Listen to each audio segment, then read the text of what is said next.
it's Mel from Inspired Crafts, and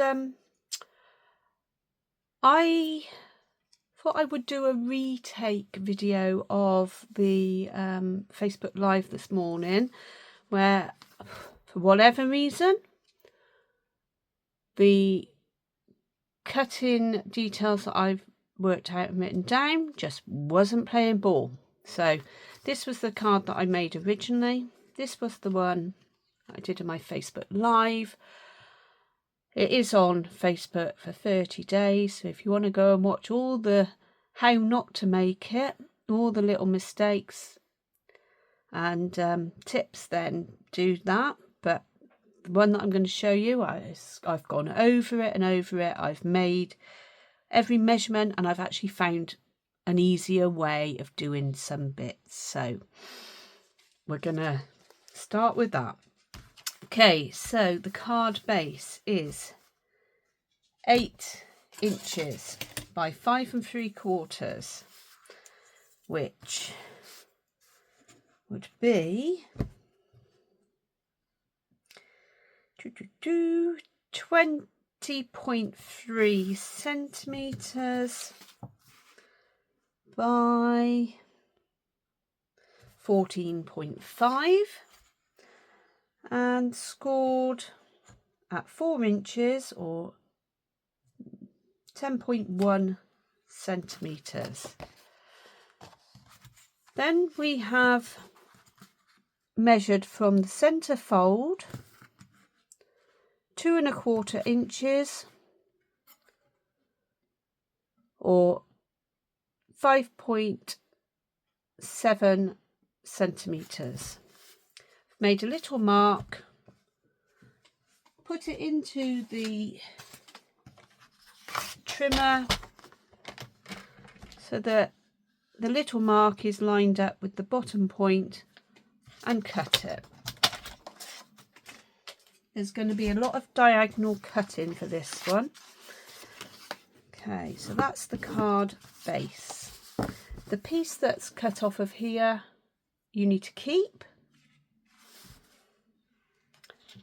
The inside is a normal layer, which is 3 3/4 inches long by 5.5. So sorry, 3 3/4 inches wide by 5.5, which, for those in centimeters or millimeters, it's 9.5 centimeters by 14 centimeters. The next layer is 3.5 across by 5 1/4, and then we have measured 1 3/4, made a little mark, and again diagonally cut. So in centimeters that would be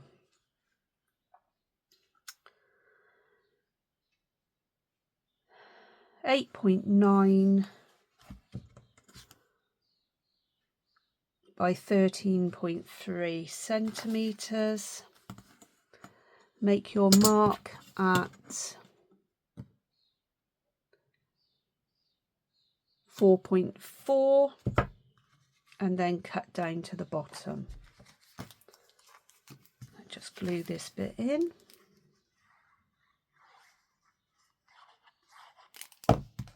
It's coming out a bit faster now. Okay, so that's your sentiment layer, and when the card is closed you can't see any white area. Okay, so the front of the card is again a 3 3/4 inch by 5.5. So that's exactly the same as this layer inside.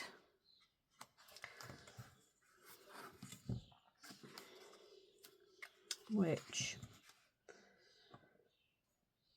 3 3/4 is 9.5 centimeters by 14 centimeters.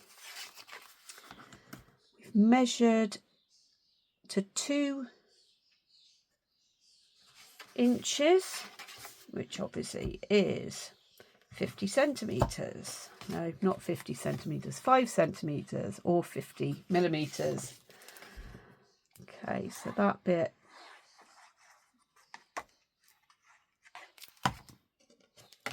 will get stuck. Like so. This pattern paper is from the Lovely Garden Designer Series paper, and it measured 3.5 inches by 5 1/4, or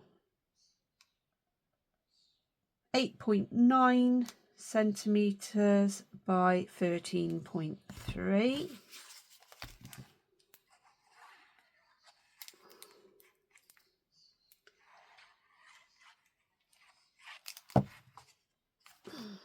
So that layers up on the front.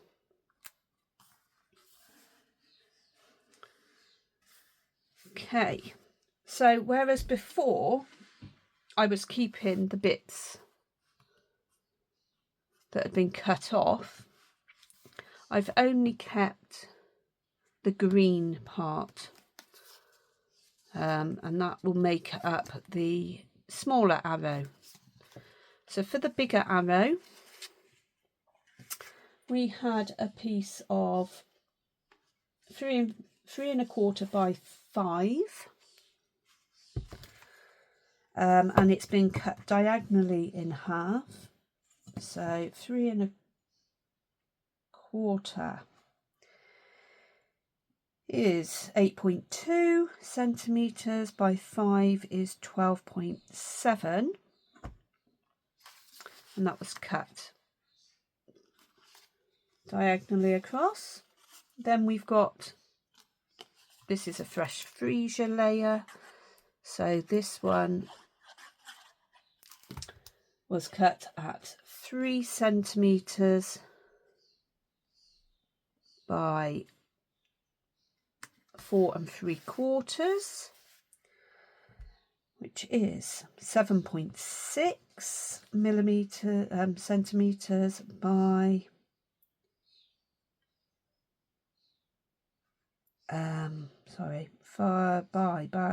12 centimeters. And then the DSP was and we cut that diagonally across as well. Then the DSP was 2 3/4 inches by 4.5, which is 7 centimeters by 10.4, and again cut diagonally.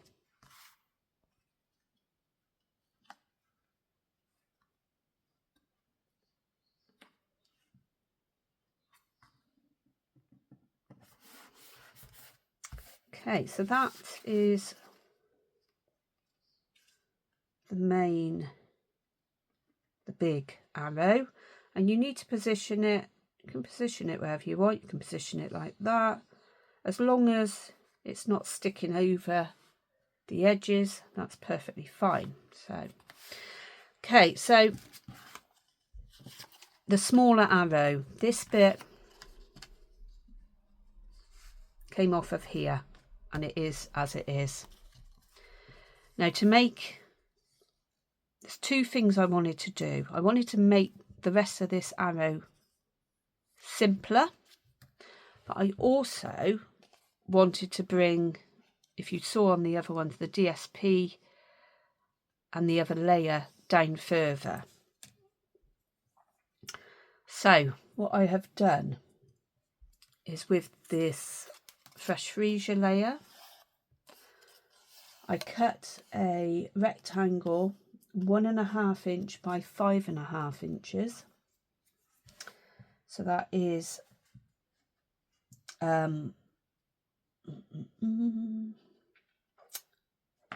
with me. So 1.5 is 3.8 by 14, and then cut that in half.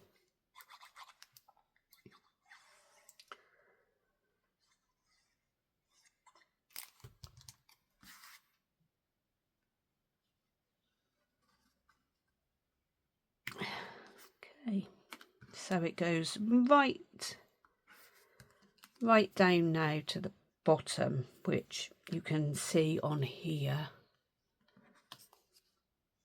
It didn't.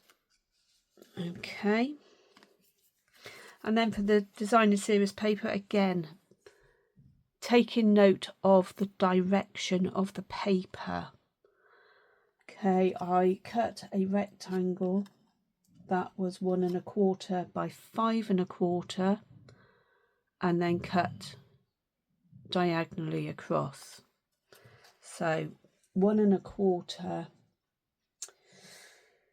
is 3.2 centimeters by 5.25, which is 13.3.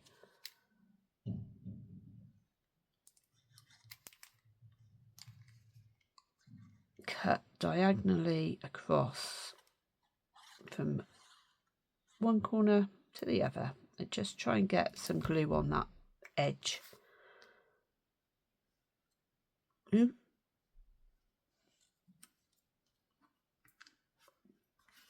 And as you will see, it's much neater, much nicer having a longer length of the 3 layers. Okay, so when it comes to fitting it together, you can raise this up on dimensionals if you wish, but I'm going to put mine firstly flat with liquid glue.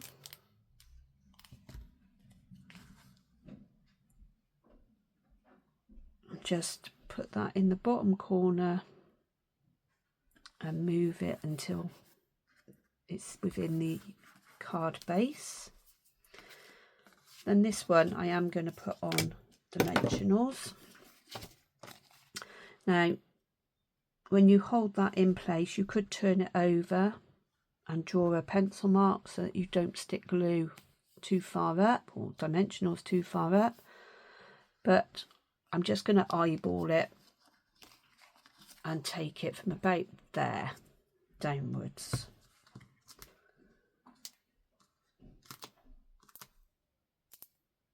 And then I'm just going to stick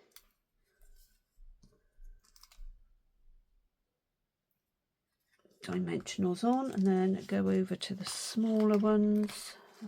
Put a small one there just to bolt that out. And then just down here, you can either you can cut one of these in half, but I'm just going to cut a very thin strip from around the edge. We don't like waste, we use as much as we can.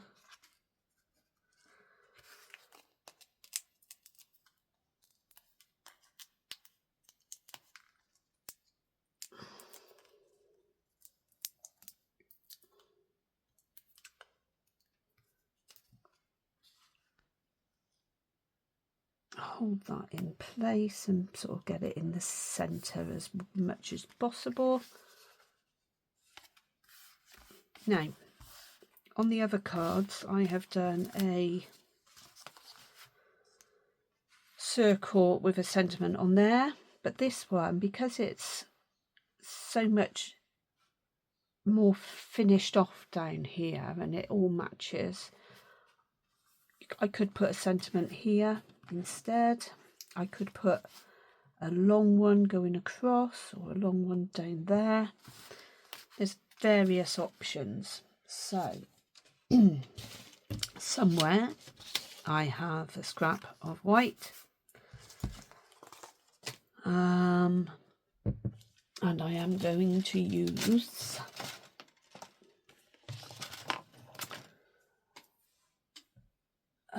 I've put the stamp pad somewhere.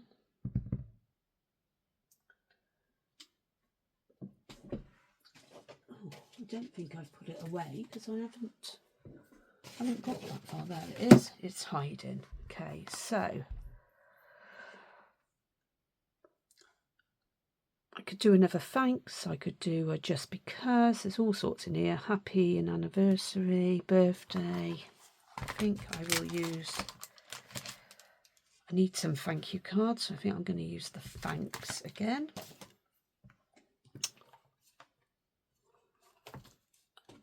Just get a block.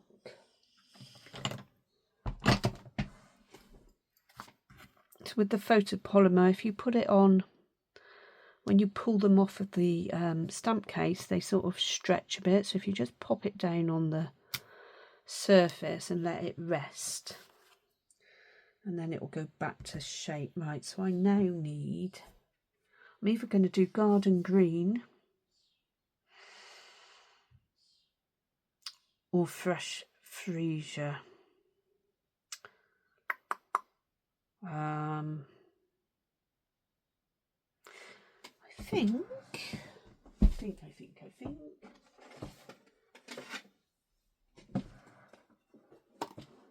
think I'll use the fresh freesia.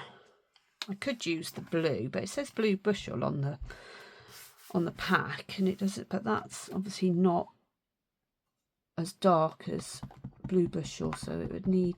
I'm not even sure it's a lighter version of it, to be honest. But anyway.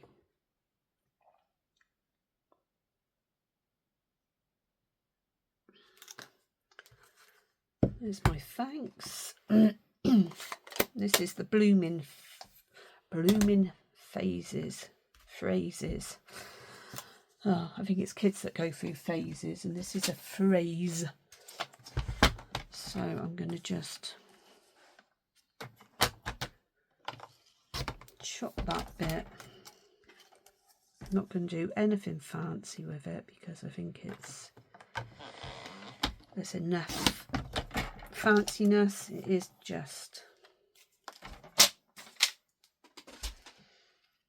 like so. Doesn't look as though it's quite straight, but cut in the middle and from the edges in just to make a flag.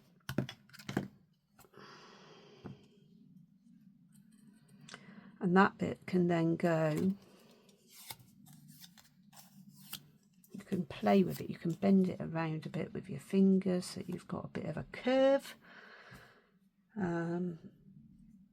So instead of putting it on dimensionals, I'm going to pop a bit on there and a bit on that flatter end.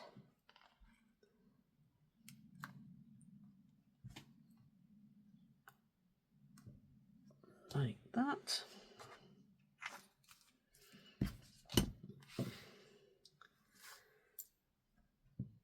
And